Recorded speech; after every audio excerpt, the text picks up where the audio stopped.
Artinya gini, dalam kebaikan saja ada kebaikan yang ditinggalkan. Apalagi dalam kejelekan. Makanya di sini ada pepatah terkenal dalam ilmu tasawuf tuh. Wastighfaruna yahtaju ilal istighfar. Saat Anda baik saja butuh istighfar. Bapak saya kalau guyon gini, Mas Sofyan. Ada imam istiqomah jadi imam masjid sampai tua sampai batuk-batuk. Itu bagus istiqomah. Tapi itu masalah kata Bapak. Akhirnya enggak kaderisasi katanya. Itu istiqomah apa enggak mau diganti orang lain katanya. Ada kiai dai di mana-mana. Itu mesti orang muji, oh itu dai di mana-mana, laris enggak pernah di rumah. Pondoknya pasti bubar itu karena ditinggal. Jadi kebaikan seperti ada orang sering sowan kiai. Wah itu malah lebih masalah lagi kan. Kadang kiainya pas istirahat, yang disalamkan template uang jatah susu anaknya. Hari itu waya tagihan malah lari sowan kiai. Jadi harusnya di rumah ada fardu ain tagihan listrik entah apa. Jadi makanya di hikam itu terkenal kata-kata manusia itu siapa? Manusia itu mangkanat mahasinuhu masawiya fakih falatakunu masawihi masawiya.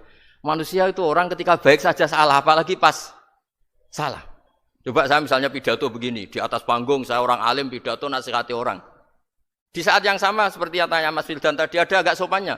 Di situ ada mungkin orang yang lebih sepuh timbang saya. Masa lebih muda kok di atas? Yang di bawah lebih tua. Ada enggak sopannya? Mau enggak pidato disuruh, mau di atas disuruh, enggak sopan sama yang. Tapi misalnya yang paling sepuh pidato enggak pernah ngaji kok pidato terus gimana? Artinya ketika kita baik saja ada salahnya, apalagi pas salah. Sebab itu ajaran Rasulullah itu suruh berdoa Rabbana dzolamna anfusana. Sebelum minta itu merasa, ya Allah kita ini mendolimi diri kita sendiri. Karena dalam pilihan-pilihan itu pasti ada salahnya. Coba misalnya Anda bangun masjid habis 2 miliar. Yang harusnya 1 miliar sudah jadi. Terus nanti suatu saat ketemu Allah ditanya. Itu ada orang miskin, fakir miskin, yatim. Andai kan kamu sumbang 1 miliar itu sejahtera semua. Gara-gara kamu bangun masjid terlalu mewah. Ya tapi kadang-kadang orang kebaikannya itu orientasinya bangun masjid, gak tertarik nyumbang fakir. Saat itu cara berpikir gitu mau apa?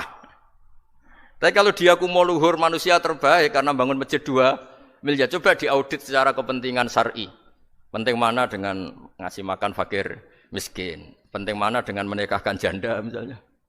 Penting mana dengan pendidikan? Apa artinya masjid mewah orang nggak tahu halal haram, nggak tahu najis, nggak tahu cara sesuci, nggak tahu cara adzan yang benar.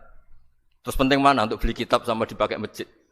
Apa artinya beli kitab apa tapi nggak makan? Penting mana makan sama beli kitab?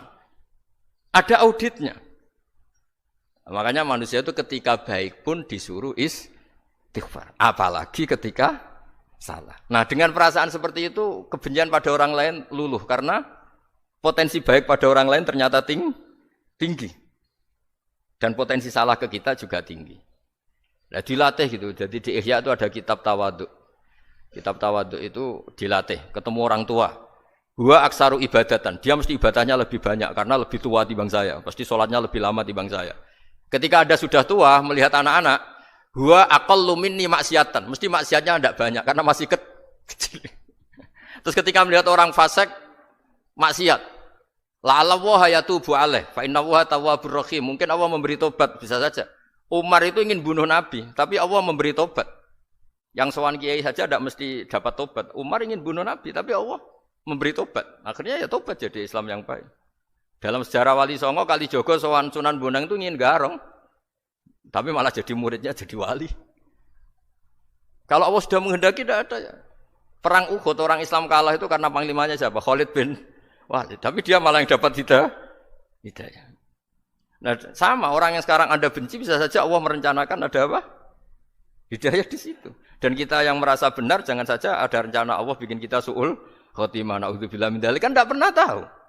Nah, dari tidak pernah tahu itu orang diusahakan tawadhu. Wa ma adri ma yuf'alu bi wala bikum. Kita tidak pernah tahu. Makanya meskipun saya ini kiai terus kata orang banyak itu ketok. Kalau istighfar ya nangis betul ya. Cuma kan enggak perlu di depan umum. Nanti ada penampilan kan ribet kan nanti. Sudah nangis, gak ikhlas, gak mutu. Ya gitu ya.